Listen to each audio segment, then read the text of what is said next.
కనీసం ఈసారైనా అటు పాలకపక్షమైనా ప్రతిపక్షమైనా ఆంధ్ర రాష్ట్రానికి జరుగుతున్న అన్యాయం గురించి ఆలోచన చేయాల్సిన అవసరం ఉంది. ప్రతిపక్ష నాయకుడికైతేనేమి పాలకపక్ష ముఖ్యమంత్రి గారి జగనన్న గారికైతేనేమి లేఖలు రాయడం జరిగింది. ఆంధ్ర రాష్ట్ర ప్రజల హక్కుల తీర్మానం అని, ఆంధ్ర రాష్ట్ర ప్రజల హక్కుల కోసం ఒక తీర్మానం చేయాలని సూచించడం జరిగింది. మేము ఎందుకు డిమాండ్ చేశామంటే ప్రత్యేక హోదా ఆంధ్ర రాష్ట్ర ప్రజల హక్కు కాబట్టి, పోలవరం ప్రాజెక్టు ఆంధ్ర రాష్ట్ర ప్రజల హక్కు కాబట్టి, మనకు రాజధాని సాకారం చేసుకోవడము ఆంధ్ర రాష్ట్ర ప్రజల హక్కు కాబట్టి గత 10 ఏళ్లుగా కేంద్ర ప్రభుత్వంలో ఉన్నది బీజేపీ పార్టీ ఒకటే ప్రభుత్వమే ఉంది. అయినా కూడా ఒక్క సంవత్సరం కూడా మన గురించి ఆలోచన చేసింది లేదు.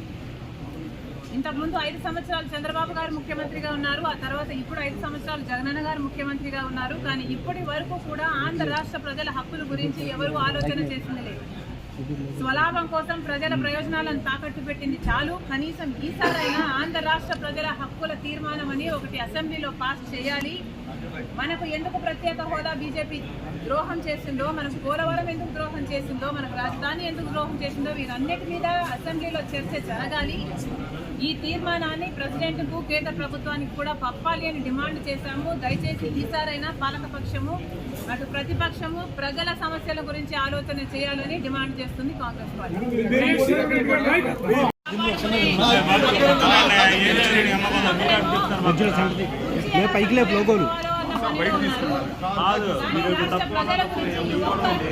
ఒక్కరికి ఆలోచన చేయలేదు, అటు చంద్రబాబు గారికి లేదు, అటు జగన్మోహన్ రెడ్డి గారికి లేదు.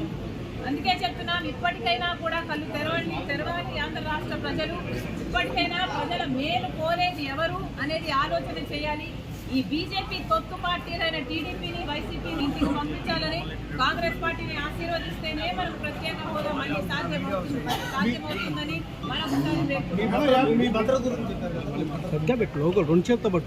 నేను ఆంధ్ర రాష్ట్ర కాంగ్రెస్ పార్టీకి అధ్యక్షురాలిని. ఈ రాష్ట్రంలో నాకు తిరగాల్సిన అవసరం ఉంటుంది. ఈ రాష్ట్రంలో తిరిగినప్పుడు నాకు భద్రత కల్పించాల్సిన అవసరము ప్రభుత్వానికి ఎంతైనా ఉంది.